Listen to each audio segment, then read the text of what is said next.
Shalom saudara dan saudari, dimanapun Anda berada mengikuti siaran ini pada saat ini. Puji Tuhan saudara, karena kita dapat bertemu kembali dalam ringkasan Sekolah Sahabat Dewasa untuk suku tahun pertama 2021 dengan tema buku Yesaya. Dan kali ini kita akan belajar pelajaran yang kelima yang bertajuk Putra Damai yang Agung. Sebelum kita teruskan, mari kita bersatu dalam doa. Maha besar Bapa Syurgawi, kami sangat bersyukur kepadamu Bapa karena Engkau memberikan kami kesempatan sekali lagi untuk belajar pelajaran Sekolah Sahabat melalui ringkasan Sekolah Sahabat ini. Bapa, curahkanlah Roh Kudus-Mu untuk mengajar kami. Buatlah kami mengerti akan kasih dan kehendak-Mu bagi hidup kami. Doronglah kami Bapa, supaya melalui firman ini, kami akan dituntun kepada kesetiaan dan iman yang lebih teguh. Tetap setia kepadamu sampai Yesus datang. Dalam nama Yesus kami berdoa. Amin. Saudara yang dikasihi Tuhan, tajuk pelajaran kita, seperti yang saya katakan tadi, pelajaran yang kelima ialah Raja Damai yang Agung. Mari kita pergi kepada ayat hafalan kita. Yesaya 9 ayat 6. Sebab seorang anak telah lahir untuk kita. Seorang putra telah diberikan untuk kita. Lambang pemerintahan ada di atas bahunya. Dan namanya disebutkan orang, penasihat ajaib, Allah yang perkasa, Bapa yang kekal, Raja Damai.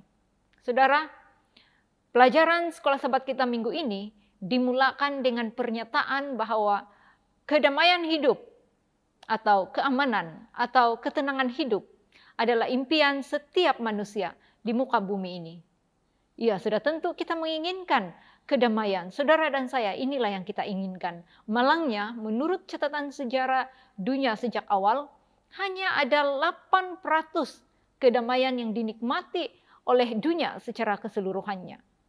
Bayangkan saudara, hanya 8%, artinya 92% adalah kehidupan tanpa kedamaian. Ada banyak sebab mengapa dunia tidak damai. Seperti peperangan, penyakit, seperti penyakit yang kita alami pada masa ini, COVID-19, kelaparan, bencana alam, dan sebagainya. Semua ini membuatkan kita kehilangan kedamaian. Tetapi akar daripada semua itu adalah berpunca daripada dosa atau pelanggaran hukum Tuhan. Perhatikan, pelajaran Sekolah Sahabat kita minggu lalu dari buku Yesaya 7 dan Yesaya 8 diakhiri dengan satu gambaran ketidakdamaian dan kegelapan hidup yang amat ngeri bagi bangsa Israel. Kita baca di dalam Yesaya 8 ayat 21 hingga 22. Mereka akan melintasi negeri itu dengan susah payah dan kelaparan. Apabila mereka lapar, mereka akan marah dan mengutuk raja serta Allah mereka sambil menengadah ke langit.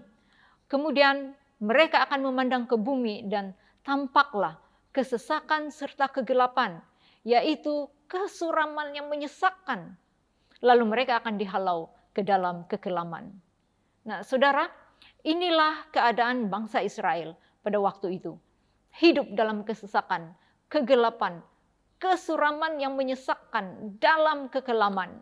Sampai 3 kali gambaran kegelapan itu diulang-ulang dengan istilah yang berbeza-beza menunjukkan betapa hebatnya kegelapan yang dialami oleh bangsa itu.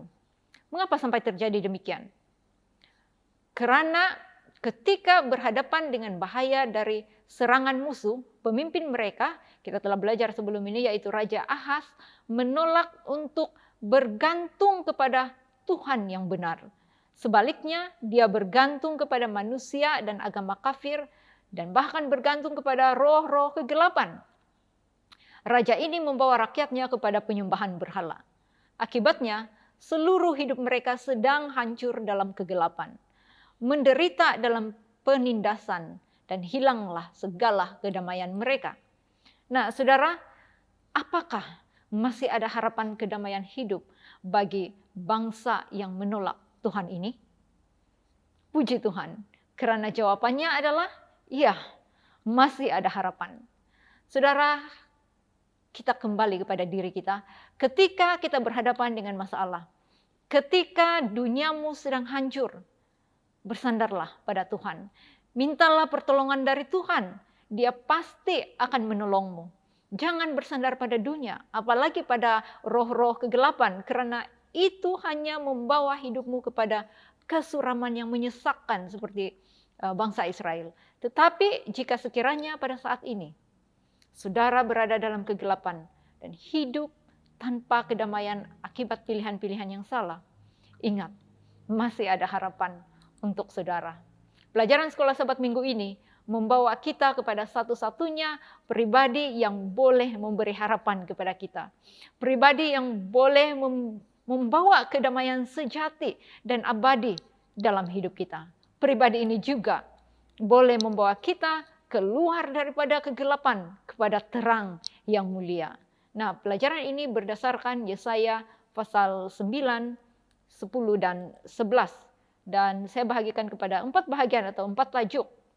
Yaitu yang pertama, terang besar yang mengusir kegelapan. Yang kedua, seorang anak akan dilahirkan untuk kita. Yang ketiga, akibat daripada memilih untuk menolak kemurahan Tuhan. Dan yang keempat, tunas keselamatan. Mari kita pergi kepada bahagian yang pertama. Terang besar yang mengusir kegelapan. Kita teruskan membaca Yesaya 9 ayat 1 hingga 2 yang bermula dengan perkataan tetapi. Perkataan tetapi menunjukkan satu titik perubahan bahwa masih ada harapan.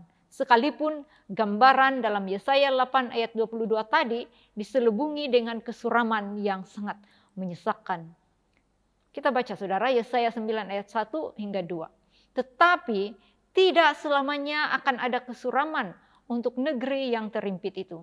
Kalau dahulu Tuhan merendahkan tanah Zebulon dan tanah Naftali, maka di kemudian hari ia akan memuliakan jalan ke laut, daerah seberang sungai Yordan, wilayah bangsa-bangsa lain. Bangsa yang berjalan di dalam kegelapan telah melihat terang yang besar. Mereka yang diam di negeri kekelaman atasnya, terang telah bersinar. Nah, inilah janji dan pengharapan yang Tuhan berikan kepada umatnya di tengah-tengah penindasan yang merujuk kepada pembebasan Yehuda di masa depan oleh terang yang besar itu. Persoalannya, siapakah terang yang besar itu? Kita boleh mendapat jawaban yang jelas daripada Matius 4 ayat 12 hingga 17. Di sini menyatakan dengan jelas bahwa Yesuslah terang yang besar itu. Ayat 13 dari Matius 4 berkata, dia, yaitu Yesus, tidak tinggal di Nazaret, tetapi di Kapernaum, sebuah kota di pinggir laut Galilea, di kawasan Zebulon dan Naftali. Dengan demikian terlaksanalah apa yang dikatakan oleh Nabi Yesaya, yaitu yang kita sudah baca sebelum ini. Nah, saudara, tepat seperti nubuatan Yesaya, di wilayah Galilea lah Yesus melakukan pelayanan awalnya untuk memberitakan berita baik keselamatan. Apalagi yang Yesus lakukan, dia menyembuhkan orang-orang sakit, melepaskan orang-orang yang kerasukan roh-roh jahat. Kedatangan Yesus sebagai terang besar adalah pengakhiran kesuraman bagi Galilea dan juga bagi dunia kita.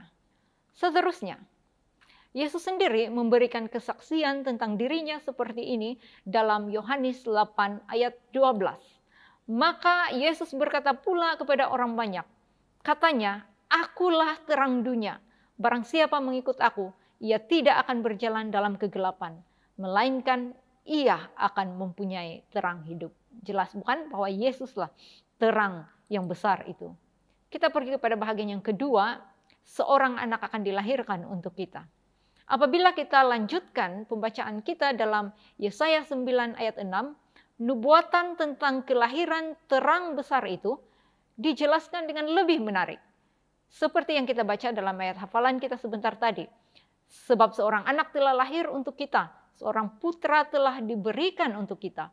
Lambang pemerintahan ada di atas bahunya dan namanya, perhatikan, namanya disebutkan orang penasihat ajaib, Allah yang perkasa, Bapa yang kekal, Raja damai. Mari kita lihat satu persatu huraian daripada ciri-ciri atau sifat anak itu. Yang pertama, penasihat ajaib. Penasihat Kata pelajaran sekolah sahabat kita, mencerminkan seseorang yang selalu tahu apa yang harus dilakukan. Seorang yang bijak, seorang yang memimpin dengan betul. Dan ajaib, dia disebut ajaib karena dia adalah seorang yang merancang keajaiban atau dia adalah pembuat keajaiban seperti yang terdapat dalam Keluaran 15 ayat 11 yang mengatakan, siapakah seperti engkau di antara Tuhan ya Tuhan? Siapakah seperti engkau? Mulia dalam kesucian, mengerikan dalam puji-pujian, wahai engkau pembuat keajaiban. Tuhan itu adalah pembuat keajaiban. Nah, yang kedua, Allah yang perkasa, menggambarkan kekuatan dan keberanian dalam pertempuran. Yesaya 42 ayat 13 berfirman, Tuhan keluar berperang seperti pahlawan. Seperti orang perang, ia membangkitkan semangatnya untuk bertempur. Ia bertempik sorak, ia memekik terhadap musuh-musuhnya, ia membuktikan kepahlawanannya. Nah, ciri yang ketiga, Bapa yang kekal. Dia disebut sebagai Bapa yang kekal, yang bermaksud pencipta yang abadi. Dan kerajaannya juga adalah kekal abadi. Dan dia juga yang terakhir disebut sebagai Raja Damai. Maksudnya dia adalah pembawa kedamaian, kebebasan, keadilan, dan kebenaran. Saudara, alangkah luar biasanya janji pengharapan yang Tuhan berikan kepada orang-orang Yehuda di tengah-tengah penderitaan penindasan yang mereka alami waktu itu. Dan itu adalah akibat dosa-dosa mereka sendiri. Kita pergi dengan lebih terperinci akibat daripada memilih untuk menolak kemurahan Tuhan. Tuhan dalam kasih dan belas kasihannya yang begitu besar telah berulang-ulang kali merayu melalui para utusannya, melalui nabi-nabi kepada Israel dan Yehuda supaya berhenti berbuat dosa dan kembali kepadanya. Tetapi bila mana mereka terus-menerus memilih untuk menolak kemurahan Tuhan dan mengeraskan hati mereka dalam pemberontakan, maka Tuhan terpaksa menarik perlindungannya terhadap mereka. Akibatnya musuh menawan dan menindas mereka. Bahkan Alkitab mengatakan bangsa Asyur itu Tuhan gunakan seperti cambuk atau rotan murka Tuhan untuk mengajar mereka supaya mereka berbalik mencari Tuhan. Tetapi malangnya umat pilihan Tuhan tidak bertaubat. Yesaya 9 ayat 13 mengatakan seperti ini, tetapi bangsa itu tidak kembali kepada Dia yang masih menghulurkan tangannya dan tidak mencari hadirat Tuhan alam semesta. Akibatnya dalam Yesaya 10 ayat 33 hingga 34, Tuhan menggambarkan kemusnahan Israel dan Yehuda dan kehilangan dinasti kerajaan Daud seperti berikut gambarannya. Mari kita baca sama-sama.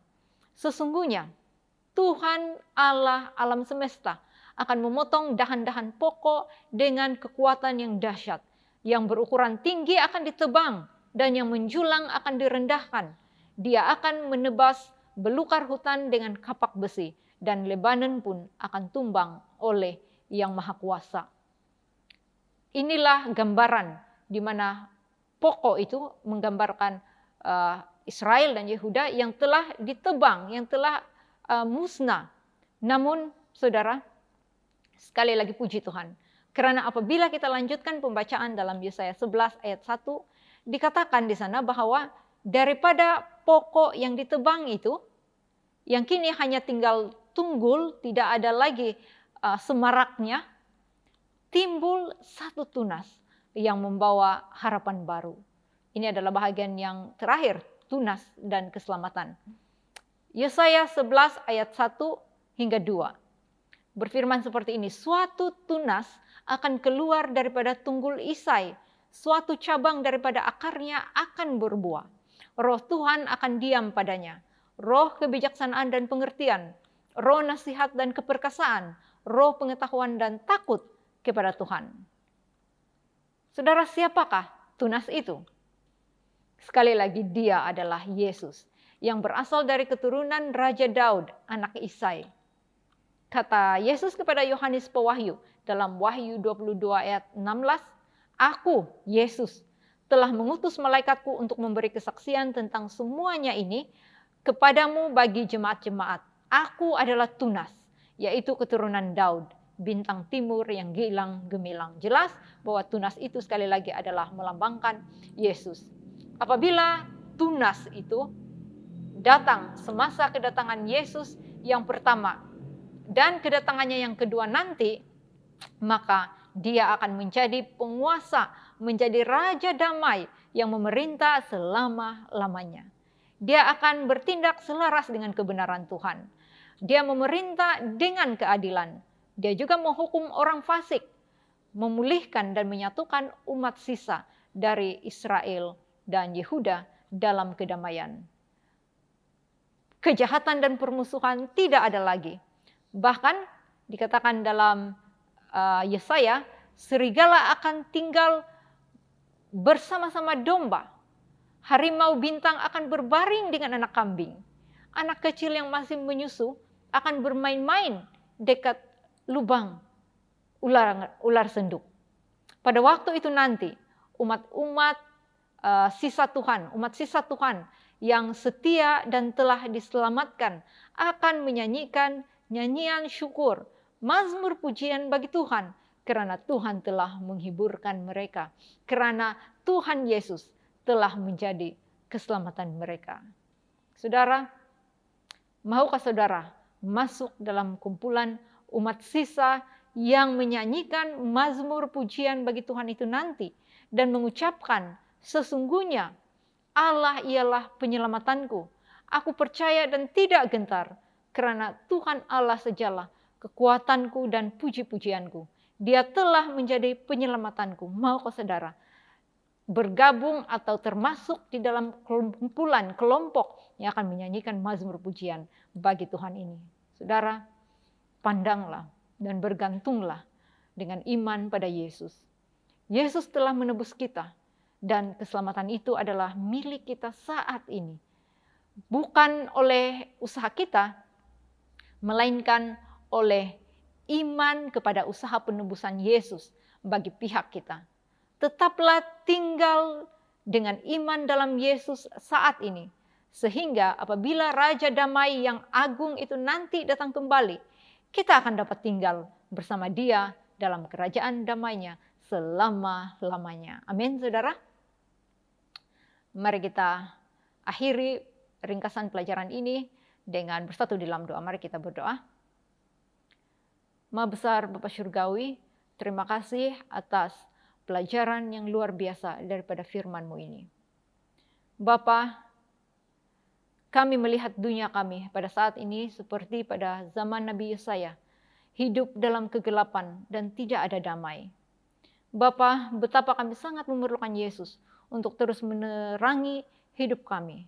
Bapa, gunakanlah kami sebagai saksi-saksi-Mu untuk menjadi berkat dan membawa terang kepada orang lain, supaya mereka dituntun keluar daripada kegelapan kepada terang yang besar itu, Yesus Kristus, dan menemukan keselamatan serta kedamaian yang sejati dalam Raja Damai yang agung itu. Terima kasih Bapa, di dalam nama Yesus kami berdoa. Amin. Terima kasih saudara-saudari sudah bergabung bersama-sama di dalam pelajaran ringkasan Sekolah Sahabat ini. Sampai kita jumpa lagi dalam siaran yang akan datang. Tuhan memberkati.